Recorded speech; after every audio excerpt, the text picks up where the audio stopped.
तो मूवी को स्टार्ट करने से पहले हम आप सभी लोगों को दिल से थैंक यू बोलना चाहेंगे जो आप हमें इतना प्यार और सपोर्ट करते हैं, मेरे इस वाले चैनल को भी और मेरे व्लॉग वाले चैनल को भी। तो मूवी स्टार्ट होती है और हम गुलिवर को देख पाते हैं। गुलिवर एक बहुत ही खुशमिजाज टाइप का इंसान है। वो हमेशा खुश रहता है और अपनी ही दुनिया में मगन रहता है। फिलहाल वो ऑफिस में आया हुआ है और आज वो एक बंदे का इंटरव्यू ले रहा है। इंटरव्यू के बीच में वो कुछ ऐसे भी क्वेश्चन पूछने लगता है जो उसकी कंपनी से या इंटरव्यू से रिलेटेड थे ही नहीं, लेकिन फिर भी वो बंदा उसके क्वेश्चन के बहुत अच्छे से आंसर देता है, जिसके बाद वो सेलेक्ट हो गया और फिर गुलिवर उससे पूरे ऑफिस का टूर कराता है। इस बीच उसने डार्सी नाम की उसकी ही एक कलीग से भी मिलाया और जब वो नया वाला एम्प्लॉय डार्सी और गुलिवर के बीच की बातों को देखता है तो उसे समझ में आ जाता है कि गुलिवर कहीं न कहीं डार्सी को पसंद करता है। पर बेचारा गुलिवर डार्सी के सामने जाते ही उसकी सिट्टी बिट्टी गुल हो जाती थी। इस वजह से वो अपने दिल की बात कभी भी डार्सी को बता ही नहीं पाया। खैर ये दोनों जब अगले फ्लोर के लिए लिफ्ट में जा रहे थे कि तभी वहाँ पर डार्सी आ जाती है। वो नया वाला बंदा खुद ही लिफ्ट से बाहर आ जाता है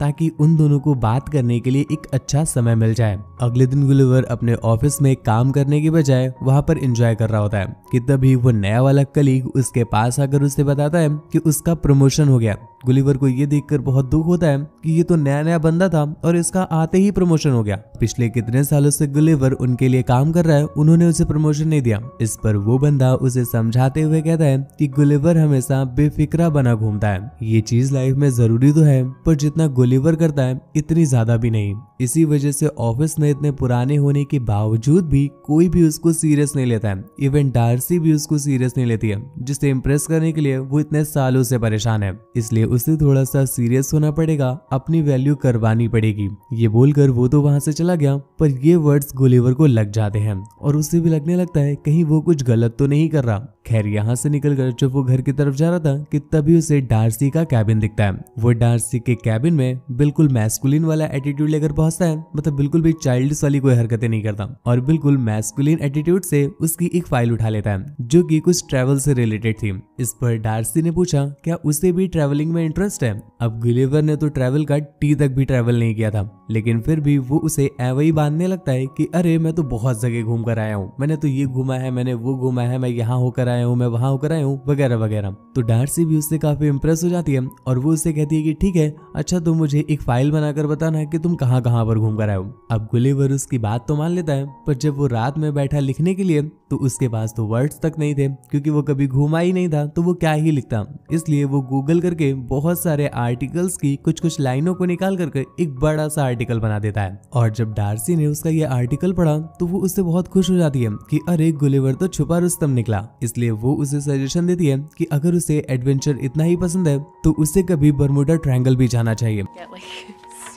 वो भी एक बहुत मस्त जगह है एडवेंचरस लोगों के लिए। अब क्रश ने कहा है तो गुलिवर उसकी बात कैसे काट देगा, इसलिए वो अगले ही दिन बर्मुडा ट्रायंगल के लिए निकल जाता है। इस चीज के लिए वो बोट का सहारा लेता है और उस बोट का जो ओनर था वो उसे बोट को कंट्रोल करना अच्छे से सिखा देता है। गुलिवर तो है ही बेफिक्रा, तो वो उसकी बातों पर आधा ध्यान देता है, आधा ध्यान देता ही नहीं है और बोट को स्टार्ट करके समुद्र में आगे बढ़ने लगा। वो कुछ दूर ही पहुंचा था कि रास्ते में ही वो अपनी बोट को ऑटो मोड पर लगा करके एक रोबोट बनाने वाली कॉमिक पढ़ने लगता है। उसे पढ़ते पढ़ते कब उसकी आंख लग गई उसे भी पता नहीं चला, पर अगले ही पल समुद्र में एक बहुत भयानक तूफान आ जाता है जिसमें बेचारे गुलिवर की बोट फंसने जा रही थी। हालांकि वो उसे बचाने की बहुत कोशिश करता है, पर एक पल के बाद उसे भी समझ में आ गया कि वो बोट उसमें चली ही जाएगी, इसलिए वो तुरंत एयर बैग पहन लेता है। अगले ही पल उसकी बोट टोर्नेडो के अंदर कहीं पर जाकर खो गई और इसके साथ सीन यहीं पर ब्लैकआउट हो जाता है। अगले सीन में जब गुलिवर की आंख खुली तो वो अपने हाथ पैर को मूव नहीं कर पा रहा था। उसने जब उठकर देखा तो बहुत सारे छोटे छोटे से इंसान उसकी छाती पर बैठे हुए थे और कुछ जमीन पर और कुछ थोड़ी दूरी पर। वो सब ऐसे ट्रीट कर रहे थे जैसे मानो गुलिवर कहीं का राक्षस हो। उन्होंने गुलिवर को बांध रखा है ताकि वो बिल्कुल भी मूव ना कर सके। गुलिवर को ये चीज काफी अजीब लगती है, उसे लगता है कि शायद उसके साथ कोई प्रैंक कर रहा है, इसलिए वो उठकर झट से खड़ा हो जाता है। अब इतनी जरा जरा सी रस्सियां थी कि इन्हें तोड़ने में गुलिवर को कितना ही समय लगता, पर एक बार फिर से वो लोग उसकी पैंट पर हुक फंसा करके उसे फिर से जमीन पे गिरा देते हैं। उसे बंदी बना करके वो लोग राजा के पास ले गए और वो लोग उसे ऐसे ट्रीट कर रहे थे जैसे मानो वो कोई राक्षस हो। गुलिवर उन्हें समझाने की कोशिश करता है कि उसे पता भी नहीं है कि वो आया कहाँ पर है और अभी तक तो उसे यही लग रहा था कि शायद यहाँ पर कोई प्रैंक चल रहा है। अब मुझे एटलीस्ट इतना तो बता दो कि मैं हूँ कहाँ पर वो लोग उसकी कुछ भी नहीं सुनते और उसे जबरदस्ती पकड़ के एक केव में डाल देते हैं जहाँ पर ऑलरेडी एक कैदी मौजूद था। इसका नाम होरोशियो है और ये भी उन्हीं ड्वार्फ में से एक है। गुलिवर ने जब उससे पूछा कि उसे किस लिए कैद किया गया है तो वो बताता है कि उसे राजकुमारी से प्यार है, इसी वजह से जनरल ने उसे झूठे इल्जाम में फंसा करके कैद कर लिया ताकि वो राजकुमारी से शादी कर सके। खैर एक दिन गुलिवर को सजा देने के लिए वो लोग अपने सभी जानवरों को हटा करके गुलिवर से ही खेत की जुताई करवाते हैं, पर इतने में ही पास के किसी राज्य ने उनके राज्य पर अटैक कर दिया और वो लोग पूरे राजमहल में आग लगा करके राजकुमारी को किडनैप करने के लिए आए थे। पर गुलिवर सही समय पर पहुंचकर राजकुमारी की जान बचा लेता है, लेकिन अब तक पूरे राजमहल में आग लगने वाली थी और राजा की जान भी खतरे में थी कि इतने में ही गुलिवर को एक आइडिया आता है और वो इनसे कहता है कि आप फिक्र मत करें, मैं अभी आग बुझा देता हूँ। जिसके बाद उसने तो पूरे राजमहल में सुसु ही कर दी। हालांकि इससे आग तो बुझ जाती है पर वो जनरल भीग जाता है, जिस पर उसे बहुत गुस्सा आया और वो गुस्से में वहां से चला जाता है। उसकी बहादुरी को देख करके राजा उससे बहुत खुश होते हैं और वो गुलिवर को ऑफर करते हैं कि वो एक दिन आकर के उनके साथ राजमहल में डिनर करें। गुलिवर भी इस बात के लिए उन्हें हाँ तो कर देता है, पर वो एक शर्त भी रखता है कि वो चाहता है होरोशियो को आजाद कर दिया जाए, तभी वो उनके राजमहल में डिनर करने आएगा। राजा भी उसकी बात मान करके होरोशियो को आजाद कर देते हैं। उसी रात गुलिवर जब राजमहल में सभी लोगों के साथ बैठ करके डिनर कर रहा था तो वो लोग उससे पूछते हैं कि आखिर गुलिवर आया कहाँ से है। तो गुलिवर उससे बताता है कि वो अपने देश न्यूयॉर्क से आया है। उन लोगों को लगता है कि शायद गुलिवर वहाँ का कोई बहुत पावरफुल इंसान है या प्रेसिडेंट है, क्योंकि वो इतना बहादुर लग रहा था उन्हें। गुलिवर ने भी जब ये बात समझी तो वो भी उन्हें बतौले बांधने लग जाता है। वो कहता है कि हाँ, मैंने भी तो बहुत सारी जंगें इसी तरह से लड़ी है, मैंने न्यूयॉर्क को बहुत बार बचाया है और वहाँ पर लोग मुझे बहुत मानते हैं। खैर अगले दिन होरोशियो से बोलता है कि प्लीज भाई मुझे कुछ ऐसी ट्रिक बता जिससे मैं राजकुमारी को इम्प्रेस कर पाऊं। अब बेचारा वो हेल्प भी किससे मांग रहा है। गुलिवर आज तक अपने क्रश को इम्प्रेस नहीं कर पाया, वो उसे क्या ही बताएगा, लेकिन फिर भी गुलिवर उसे तरह तरह के बतौले बताने लग जाता है। वो बताता है कि भाई ये कर वो कर, मतलब पूरी तरह से पागलपन वाली हरकतें बताता है कि ये कर वो इम्प्रेस हो जाएगी। इससे आज तक उसकी क्रश तो इम्प्रेस नहीं हुई थी, राजकुमारी क्या इम्प्रेस होती, लेकिन ये बात होरोशियो को तो पता नहीं थी। तो वो राजकुमारी के सामने गुलिवर की बताई हुई चीजों को करने लगता है एंड शॉकिंगली राजकुमारी उससे इम्प्रेस हो जाती है। खैर राजा ने गुलिवर को अब यहाँ का जनरल बना दिया था। दूसरी तरफ हम उस जनरल को देख पाते हैं जो गुलिवर को जल्द से जल्द यहाँ से भगाना चाहता है, क्योंकि गुलिवर के आने की वजह से जनरल की तो वैल्यू ही खत्म हो गई है, कोई उसे पसंद ही नहीं करता अब। इस वजह से वो पूरी कोशिश में लगा हुआ है कि गुलिवर को कैसे भगाया जाए। इसी चलते एक दिन उसे गुलिवर की बोट मिल जाती है, तो वो बोट के बारे में गुलिवर को बताकर कहता है कि अब वो यहाँ से जा सकता है। पर गुलिवर की बोट तो वैसे भी कुछ खास ठीक नहीं थी, लेकिन उसे वहाँ पर उसका फोन मिल जाता है जिसकी हेल्प से वो डार्जी से बात करना चाहता था। पर अनफॉर्चुनेटली यहाँ पर नेटवर्क तो आएंगे नहीं, इस वजह से वो डार्जी से बात तो नहीं कर पाता, लेकिन उसे डार्जी का एक वॉइस मैसेज रिसीव होता है जिसमें डार्जी ने बताया था कि वो भी उसके पीछे पीछे बरमूडा ट्रायंगल में आ रही है। अब बेचारा गुलिवर काफी परेशान हो जाता है, कहीं ऐसा ना हो कि डार्जी कहीं और जाकर ना फंस जाए। वो इस कश्मकश में खोया ही हुआ था कि इतने में ही एक बार फिर से कोई दूसरा दुश्मन राज्य उन पर अटैक कर देता है।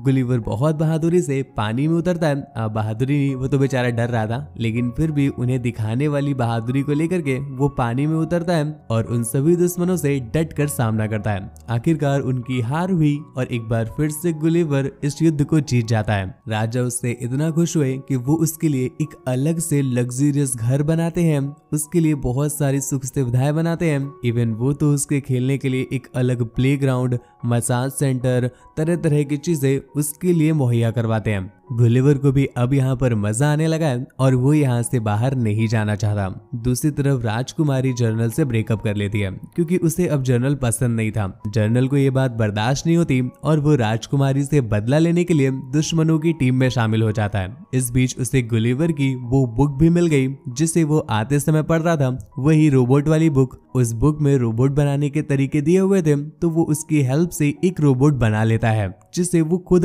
अंदर बैठ करके ऑपरेट कर रहा था। वो रोबोट इतना ज्यादा पावरफुल था कि गुलिवर उसके सामने एक सेकंड भी टिक नहीं पाता और वो उसे बहुत धोता है। अब जाकर के सभी लोगों को समझ आ गया है कि गुलिवर कितना बड़ा फेको इंसान था। उसने आज तक सारी बातें बस फेकी ही थी। जनरल अपनी बहादुरी को पेश करने के लिए गुलिवर को बांधकर एक दूसरे टापू में फेंक देता है। अब गुलिवर यहाँ पहुंचकर भी यही सोच रहा था कि यहाँ पर भी उसके जैसे ही लोग होंगे पिद्दू पिद्दू से, पर यहाँ के लोग तो गुलिवर से भी बड़े थे और उनमें से ही एक बच्ची गुलिवर को पकड़ लेती है और उसे अपनी डॉल की तरह ट्रीट करने लगती है। गुलिवर बेचारा यहाँ पर फंसा हुआ था कि तभी होरेशियो पहुंचता है और वो गुलिवर को बताता है कि डार्सी उसके किंगडम में पहुंच गई है और वो चारों तरफ गुलिवर को ढूंढ रही है।